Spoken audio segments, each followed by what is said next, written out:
I'm Eric, I'm a game designer, and today we're going to review the world design of Fungal Wastes. How does this area in Hollow Knight differ from all the other areas? And what makes it unique?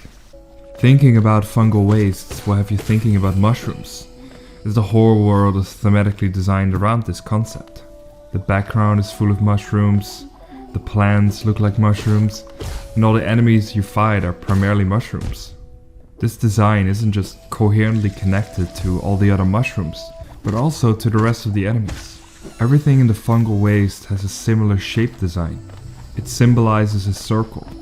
No sharp edges, just a smooth rounding. This doesn't just tie everything together and make it go well with the aesthetics. It is there to set expectations. Hollow Knight breaks these expectations by presenting a stark contrast in enemy design to the rounded shapes within the same area of Fungal Wastes, namely through the Mantis village. The Mantises are sharp, quick, and active. They are basically the opposite of all the enemies you just faced up in the Fungal Wastes. Because of the fact that the Mantises and the Mantis village almost seem out of place within the Fungal Wastes, your excursion of going downhill and slowly getting into the territory of the Mantises is perceived as more dangerous and threatening because of how distinguishable it is from the rest of the environment, and the aggressive tone it has aesthetically as well as in its behavior. What's so interesting is how the rest of the environment is preparing you for this challenge, although you don't notice it initially.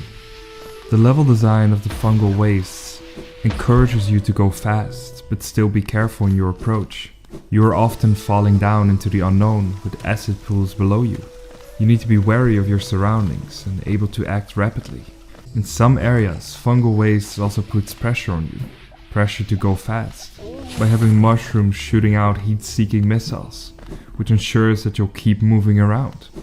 All these challenges within the environment don't seem to be directly related to the Mantis village, but they are indirectly, by teaching you to move with speed and intention, but always be careful of your positioning.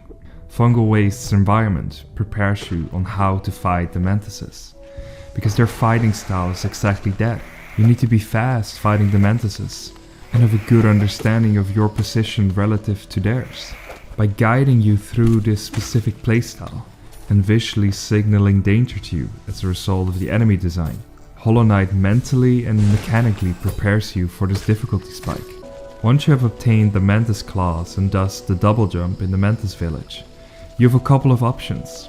You can go back to where you came from, go up to find a new route, or go down into danger. The game warns you of this danger, by making the place you go down into memorable, also by immediately be threatening once you enter.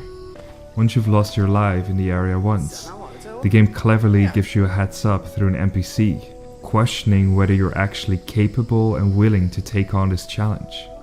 If you persevere, you're able to take on the Mantis Lords. They are the culmination of all the perks and abilities the Mantises have.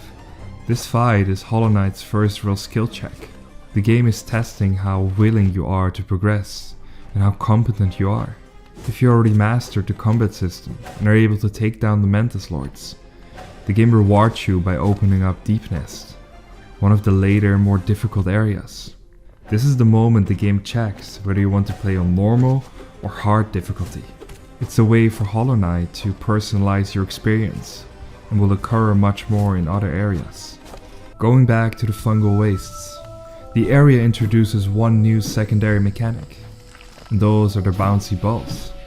The mushrooms you can hit with your nail to gain momentum and height. The level design accommodates this new mechanic by occasionally presenting more open spaces, which allow you to bounce off several mushrooms, which allow you to chain a sequence of bounces. The challenge of the bouncy balls derives from staying in control, keeping momentum going. What's interesting is how there's no immediate feedback or punishment for failing. Instead, this is done through a mechanic you're already familiar with, the acid. By combining these two mechanics, Hollow Knight adds complexity to the bouncy balls, makes it more difficult and challenging, but it also makes the acid mechanic more interesting, because now there are different ways to interact with it, or preferably not interact with it. Additionally, by combining these two mechanics, The game also evokes a sense of coherency.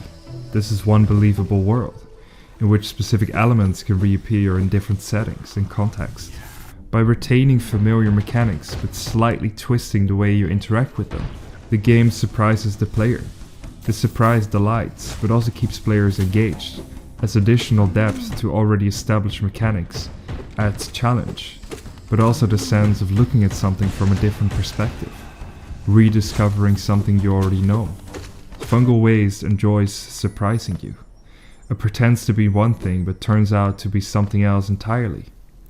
And it also does this through teasing. The area continuously leaves hints on something you can interact with in the future, or a new area to discover, through closed doors or specific objects you've never seen before. Fungal Waste wants you to realize how massive Hollow Nest really is, how much there is left to explore, and how much there is still to learn. Fungal Waste glues everything together, prepares you for the future, but teaches you a very important lesson as well. Always expect the unexpected. Thank you so much for watching another episode of Game Designer Plays. Next week we will be back discussing the City of Tears. If you enjoyed this video and are excited for the next one, please consider liking and subscribing. And then I hope to see you back in my next video. See you there, bye bye.